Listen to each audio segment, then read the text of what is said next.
Hello and welcome to Todd Rolls Dice, where we are heading back to Ghyran for the second time today. Hopefully we'll have another one, we'll see how this all pans out. But today we're going to take a look at yesterday's faction update, which is for the Seraphon. I guess it's written in the stars. So Adam has our lore drop for yesterday. Video is linked in the description below if you want to check it out, or you've probably already seen it.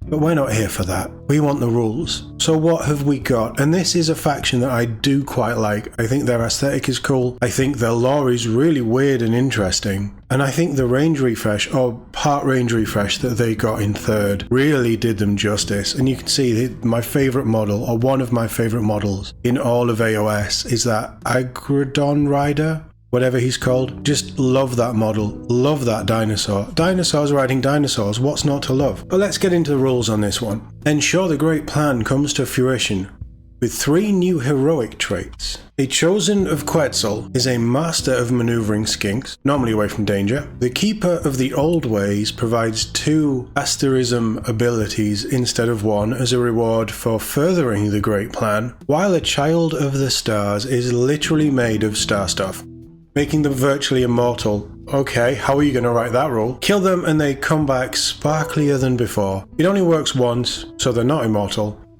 but that could be enough. Monsters help enact the will of the Old Ones, so this update features 3 powerful new traits. The first is Ancient Defender, which gives your monster more kick in combat, while Armor Crusher makes them particularly effective at chomping through armoured forces, so that's Rend. Lastly, Titan of the Land channels the power of a Realm Shaper engine as if it were a piece of terrain. It's a pretty nasty trick, turning a monster into an enemy zapping locus of destruction. Sounds fun. The Slann have seen fit to grant the Saurus Old One on Carnosaur a new war scroll. The Carnosaur now churns out more damage, which is increased even further if there are wounded enemies nearby. Love it, like a berserk ability. If that doesn't make it scary enough in combat, it has a roar so loud and powerful that enemy units in its presence are deafened to such an extent that they cannot receive commands. We're seeing a little bit of that in these war scrolls as well, aren't we? Lastly, nearby Agrodon Lancers are spurred on to new heights of aggression when in its presence. So just the 1 unit, and we have our General's Handbook fact number 8. In each battle plan, you'll find a twist that can be used by the underdog to get themselves back in the game. So spearheady, which I'm fine with. Spearhead's great. With this season set in Ghyran, the majority of these twists are plant-based, such as Caustic Sap, which inflicts mortal damage on units holding objectives, or Pulsing Life Energies that can improve casting or chanting rolls. Our favourite is Carnivorous Flora, who said plants need to be vegetarian, hey? And so from the Great Star Masters, tomorrow we turn to their most hated foes. I already know what it is, and I can't wait, it's the Slaves to Darkness. So yeah, I'm looking forward to going through that one later. Alright, let's get into this one. We do also have the standard Seraphon faction pack to run through as well to compare units, because they still haven't had their battle tome. There's so many battle tomes missing from AOS. I feel like we need a big reveal show dedicated to just AOS so we know what is actually coming in the next 3 or 4 months. But again, that's a whole separate conversation. Okay, so faction rules Seraphon. Heroic traits. Servants of the Cosmic Order. Hero only. We have 3. Our first one is I can't remember what black is. It's an ability. Once per turn reaction. You declared the Further the Great Plan ability. Keeper of the Old Ways. Effect. You can pick 2 different asterism abilities instead of 1. They are both used in addition to the one you picked in your deployment phase. I'm going to assume that that is a faction thing. Oh, okay, yeah, it's one of the battle traits, you can just do 2 instead of 1. Right, makes sense, that sounds quite useful. We have a passive Child of the Stars effect. If this unit would be destroyed, before removing it from play, roll a dice. On a 3-up, this unit is not destroyed, and any remaining damage points inflicted on it have no effect. Then heal D3 this unit. This unit cannot use this ability again for the rest of the battle. So actually, it's far from immortal. It's harder to kill, and it heals if you get that off, but it is off on a 3.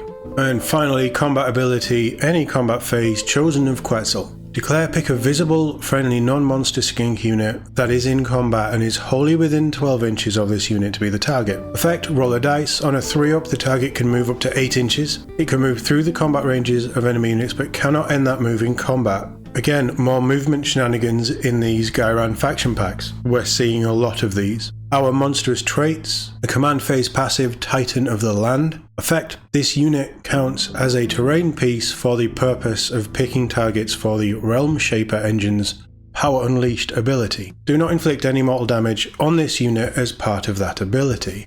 I won't actually show that ability, but I do have it here. So, Power Unleashed, declare if there are friendly Seraphon wizards within 3 inches of this terrain feature, pick another terrain feature within 24 inches of this terrain feature, then pick up to 3 enemy units within 3 inches of that terrain feature to be the target. Effect, roll a d3 for each target. On a 2-up, inflict an amount of mortal damage on the target equal to the roll. If that terrain feature has a health characteristic, inflict d3 mortal damage on it. So, how would you use that? You can pick that as... So you'd need another Realm Shaper engine, but you'd be able to pick this creature as a Realm Shaper engine, use that ability so it can either be the one you're doing that ability with, or it can be the one receiving, but it doesn't. So you would use another Realm Shaper engine to trigger Power Unleashed, but you would select the Titan of the Land monster to be the target. You'd do your mortal damage to the 3 enemy units around it, and it doesn't take mortal damage, so it negates that last part of the effect. That could be really useful. I'm guessing you're going to be taking Realm Shaper engines anyway, but it just further utilizes that. That's cool. And looking at the Realm Shaper engine, you could kit bash something so that the creature had an element of that going on as well. Really cool. Our next one, combat passive, Ancient Defender. Effect, add 1 to hit rolls for attacks made by this unit's companion weapons. +1 to hit rolls for companion weapons. Again, we're seeing a lot of that. And our final one, any combat phase, Armor Cruncher. Declare pick an enemy unit in combat with this unit to be the target. Effect, roll a dice. If the roll equals or exceeds the target's save characteristic, subtract 1 from save rolls for the target for the rest of the turn. Keywords Rampage. That's better than I thought it was. So it isn't guaranteed to go off, but it is a bit of fun. So if you're up against Stormcast, I think their average save is a 3-up. So you've got more chance of it going off, whereas if you're against, let's say, Dark Oath, I believe they're a 6-up, you're probably not going to get it off. But that's a nice little counter-armor ability that isn't just +1 rend. That's more interesting. I don't mind that. And our War Scroll is the Saurus Oldblood on Carnosaur. 10-inch move with a 4-up save. I thought that one had a ward, obviously not. This model's in the combat patrol as well. Oh, nice. It's a 14 health with a control of 5, melee weapons, Sunstone Spear and Sunstone Gauntlet, charge +1 damage, 6 attacks, hits on 3s, wounds on 3s, 1 rend, 2 damage. Carnosaur's massive jaws, companion attacks, and they have the passive battle damaged. While this unit has 10 or more damage points, the attacks characteristic of its Carnosaur's massive jaws is 2, so -1 basically when you've got 4 health or less. But 3 attacks base, hits on 4s, wounds on 2s, 2 rend, 4 damage. Wow, that's strong. And Carnosaur's clawed forelimbs, again companion, so you might want to be using one of those monster traits on this. 5 attacks, hits on 4s, wounds on 2s, 1 rend, 3 damage. +1 to hit on that, on any of those, would be really nice. We have 3 other abilities beside battle damaged. First one is a combat passive, Frenzied by Blood. Effect, add 1 to the damage characteristic of this unit's companion weapons while it is within 6 inches of any damaged enemy units, or while it is within 6 inches of any enemy units that had any models slain in the same turn. Extra damage as you're doing damage to units? That's pretty nice. Passive Alpha Predator. Effect, friendly Agrodon Lancers do not lose rage tokens at the end of the turn while they're wholly within 12 inches of this unit. Don't know that mechanic, but it sounds useful. Our final ability, another combat phase ability, once per turn army, Thunderous Roar. Declare pick an enemy unit in combat with this unit to be the target. Effect, roll a dice. On a 3-up, the target cannot use commands for the rest of the turn. Keywords Rampage. It's just an aggressive creature, isn't it? It's a combat-focused beat stick. Really nice War Scroll. It is keywords Hero, Monster, Order, Seraphon, and Saurus.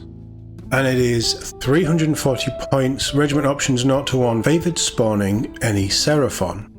340 isn't cheap, but it is a big monster. It's got a decent health pool, nice control, it can do some real damage, and its abilities all build into either its damage or buffing Agrodon lances nearby. Thunderous Roar is quite nice as well. I quite like that War Scroll. How about we take a look at the standard faction pack, Saurus Oldblood on Carnosaur now. Okay, so standard faction pack, Saurus Oldblood on Carnosaur. We have a 10-inch move with a 4-up save, 14 health, 5 control. Range weapons, Sunbolt Gauntlet, 12-inch range, D6 attacks. Hits on 3s, wounds on 3s, 1 rend, 1 damage, shooting combat, so that's completely gone from the Ghyran scroll. Melee weapons, Sunstone Spear, 5 attacks, hits on 3s, wounds on 3s, 1 rend, 2 damage, and charge plus 1 damage. Carnosaur's Clawed Forelimbs, 4 attacks, hits on 4s, wounds on 2s, 1 rend, 3 damage, companion. And the Carnosaur's Massive Jaws, again battle damaged, and it's the same effect as the Scourge of Ghyran one. But it's 3 attacks, hits on 4s, wounds on 2s, 2 rend, 3 damage, again companion. We have 3 other abilities. First one is a charge ability, Spearhead of the Charge. Effect: if this unit charged this turn, add 1 to charge rolls for friendly Saurus units while they're wholly within 18 inches of this unit for the rest of the turn. Quite nice. Passive Terror. Effect: subtract 2 from control scores for enemy units while they're in combat with this unit. It's quite nice. And then a final charge ability, once per turn army, any charge phase, Blood Frenzy. Effect: if this unit is in combat with any damaged enemy monsters, roll a dice. On a 3-up, this unit has Strike First for the rest of the turn. Keywords Rampage. That's quite nice. Again, it's not going to go off all the time and you've got to be going into a monster, but that's not bad either. Keywords Hero, Monster, Order, Seraphon, and Saurus. And that unit is 270 points. So what do we think? Is the Scourge of Ghyran War Scroll worth the extra 70 points it's going to cost you to field? And remember, you can't field both. It's a choice of one or the other. So where the standard faction scroll, I would be tempted to maybe look at 1 or 2. Yes, they're pricey, but you get quite a lot of nice extras. The -2 to control scores while you're in combat. Blood Frenzy's nice. And the extra +1 to charge rolls for all friendly Saurus units within 18 inches. It's quite a nice little buff. Damage is slightly less, but you do have that ranged attack that you can use in combat as well. Whereas the Scourge of Ghyran one is very focused on just doing damage, I think. I don't think there's a better one. I like the Ghyran War Scroll. I like the abilities, and I think it really has a focal point tip of the spear theme. But it is pricey at 340 points. And I'm looking at maybe smaller style skirmishes, but even at a 2,000 point game, is 340 points for what that brings a little bit too much to have more than one.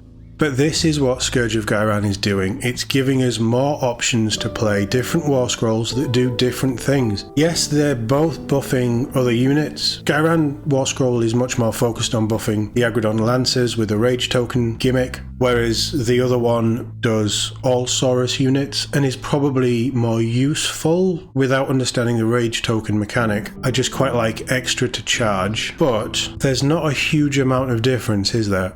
I think that the Scourge of Ghyran War Scroll will get more damage through, but is that enough to justify the points cost change? I don't play Seraphon, so Seraphon players, let me know what you think. On the whole, this is another really interesting faction update, and we're seeing a unit do different things to its standard faction counterpart. And I don't know which is better. I don't think there is a better, but again, we have a hero model, a bigger model, that is a hefty points increase to what we currently have, further pointing to this idea I'm starting to develop of we're just going to see a points increase for hero models and big monsters. I like this. I can't find fault with the standard faction war scroll. The monstrous traits are quite nice. Titan of the Land seems like very fun. Ancient Defender would work quite nicely on this war scroll, I think, just to further get more damage through. Armor Cruncher is a bit of fun. I don't know if you're going to get a huge amount of use out of it, in all honesty. Chaos Warriors, I think, are 3-up save as well, so going into them and their tougher units, it might be nice. And I think the heroic traits, I think some of them are strong. I think Child of the Stars it's useful, but you probably wouldn't want to rely on it.